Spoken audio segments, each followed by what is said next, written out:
What's up, backliners? It's Scott Crawford of the Birmingham Backline. Welcome into the video blog number 3. 3 video blogs in 3 days. Aren't you lucky? This is the place to come to get your local Birmingham soccer talk, get your fix. I'm going to try to do it every day.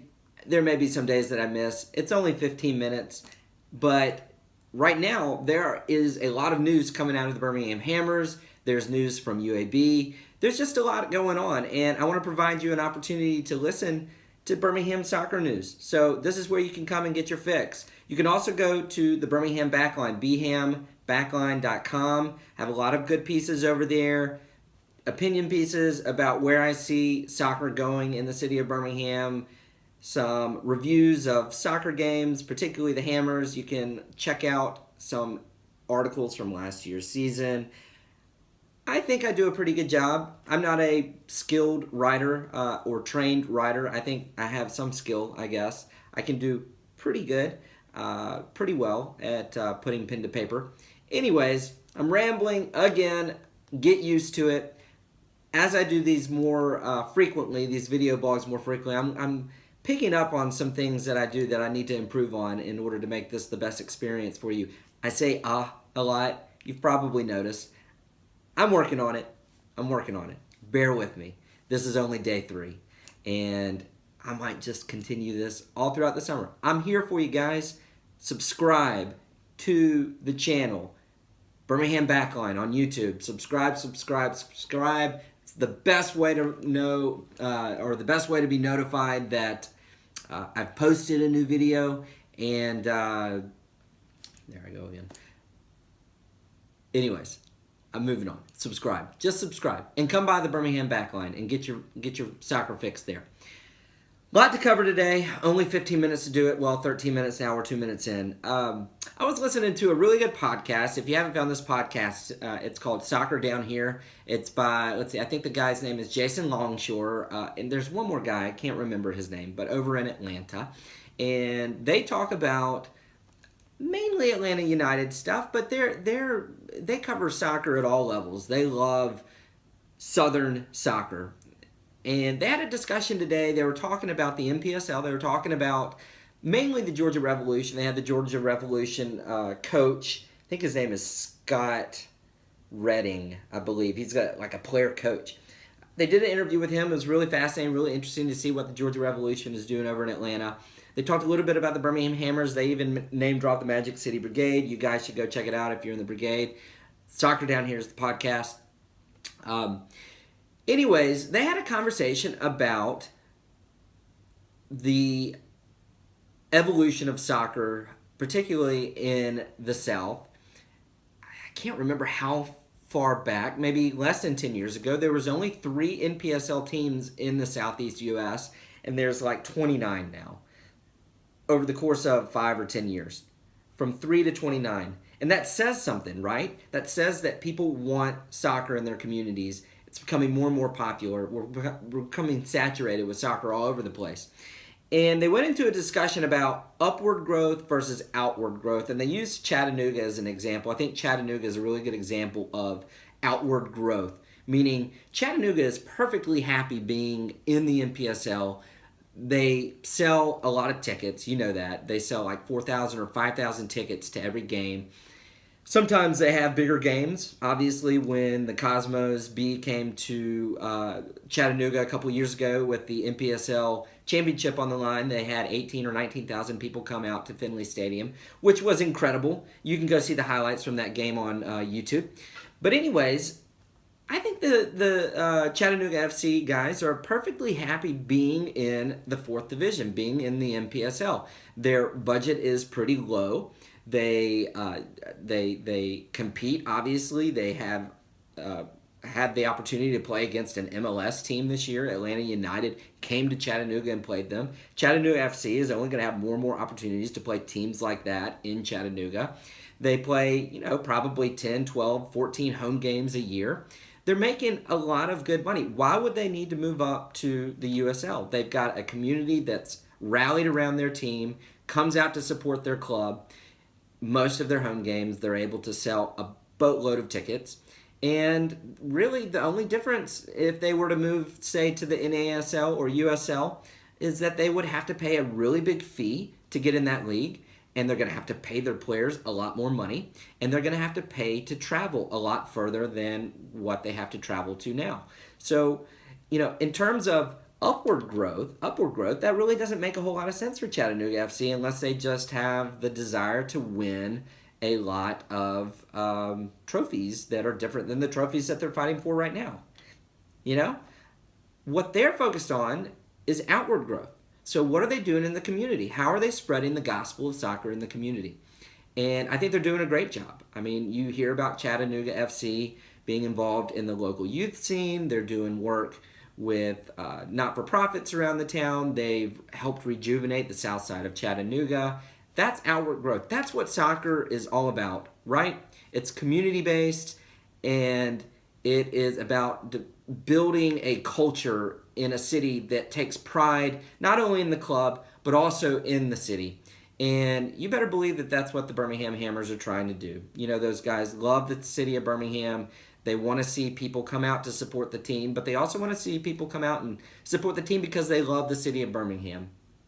We talk a little bit over the Birmingham backline about how they can make the Hammers a little bit more accessible to the entire city of Birmingham. Obviously, location is the big puzzle that they have to fix.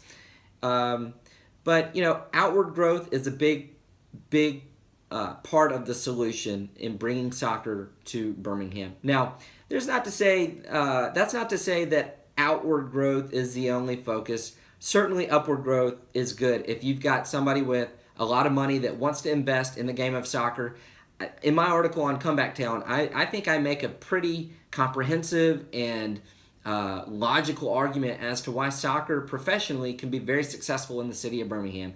We have a huge market here, guys. We definitely have a market for soccer. There's no reason why the Hammers cannot continue to grow into that market and capture a lot of the soccer-loving people here in the Magic City. But it's not to say that somebody with deep pockets isn't going to come in and maybe expedite that process. There's certainly a lot of interest, I think, out there in trying to bring maybe a USL or NASL team to Birmingham. I don't think MLS is on the table. Obviously, the MLS has announced 12 cities that are on their expansion list, but you never know. I have a good feeling that probably in the next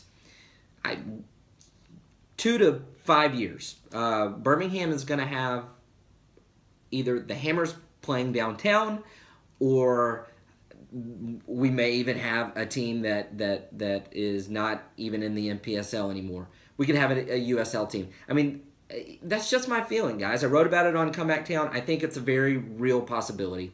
What do you think? Comment below. Do you think that Birmingham can support a professional soccer team? Do you think it's wise to move out of the NPSL and maybe keep the Hammers together but put them in a higher league, the second league? The USL is the second league now. And compete with teams in Nashville and Louisville and all over, really all over the country when you're talking about the USL. So let me know what your thoughts are on that. I think there's a lot of discussion to be had. I got a couple more topics here. Listen, got a buddy. He texted us earlier today, said he was playing in a pickup soccer match last night. Just random people. I think a girl nutmegged him. He didn't get her number. I mean, what's he doing? I'm a married guy, no reason. But if I was a single guy like he was, a girl nutmegs me, I'm getting the girl's number. There's so many pickup lines he could have used. I think he failed. You failed. I'm talking to you. You know who I'm talking to. Listen, get the girl's number. Would have been a great story. How'd you meet your mother? Oh, she nutmegged me the first time we played soccer together. Can't beat that. You missed a huge opportunity. Next time a girl nutmegs you, get her number. Ask her out for a date. She's a keeper. Okay, Hammers. They announced a new signee. Jorge Delgado from Mississippi College. Let me tell you a little bit about Jorge Delgado. He is a forward. He plays forward for Mississippi College. He's from Juarez, Mexico. I think he played high school soccer in Texas. Yep, that's right. He played high school soccer in Texas. Scored a boatload of goals. Scored over 100 goals over the 4-year career that he had down there. he scores, I think, a lot of goals for Mississippi College, the Choctaws over in Mississippi. So, anyways, listen, guys, the Hammers are putting together a really solid squad. You got Dan DeMasters and Brad Lewis that were announced. You got Jorge Delgado. It's really coming together. I think this team is going to be one to be reckoned with in the NPSL South this year. Chattanooga, we're coming for you. New Orleans, no more scoring 5 goals on us down in the Big Easy. We're gonna get 3 points from you guys down there. I really have a feeling that what the Birmingham Hammers are putting together this year is really special. Jorge Delgado, really excited about the addition. You should look him up, Google him. Awesome move by the Hammers. Last thing before we check out, U.S. men's national team. Not just local soccer, I'm talking a little U.S. men's national team. Big game tomorrow night. Here's where it gets local, guys. The Birmingham Outlaws, they have a watch party scheduled for 9:30, which is kickoff tomorrow night at Good People Brewery.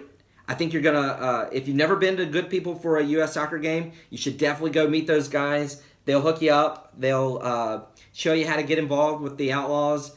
Great group of guys. You really, really should introduce yourselves and go watch a soccer game in a pub like that, in a brewery like that, the way it's supposed to be watched. It's a big game. We play Honduras. The U.S. has to get 3 points.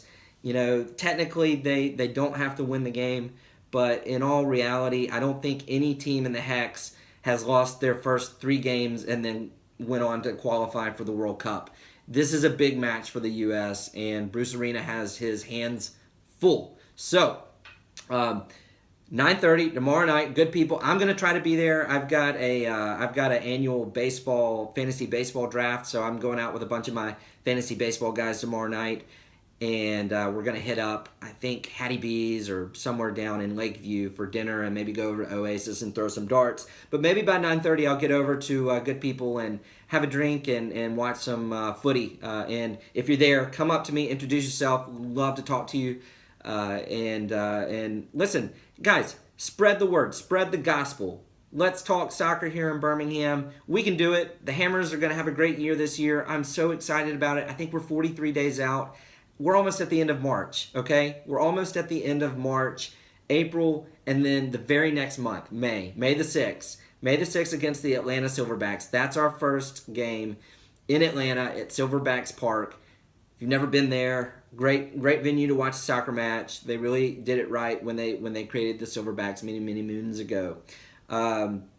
Anyways, thanks for coming by the video blog. Share it on Facebook. Send it to people that you think will get a lot out of it, that want a local soccer fix.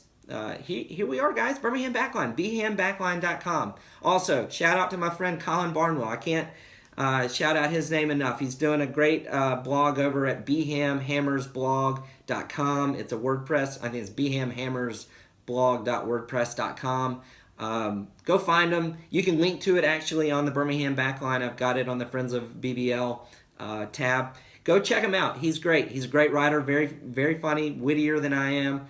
I think you'll like it. So that's all I've got for you tonight. Thanks for coming by. Thanks for listening.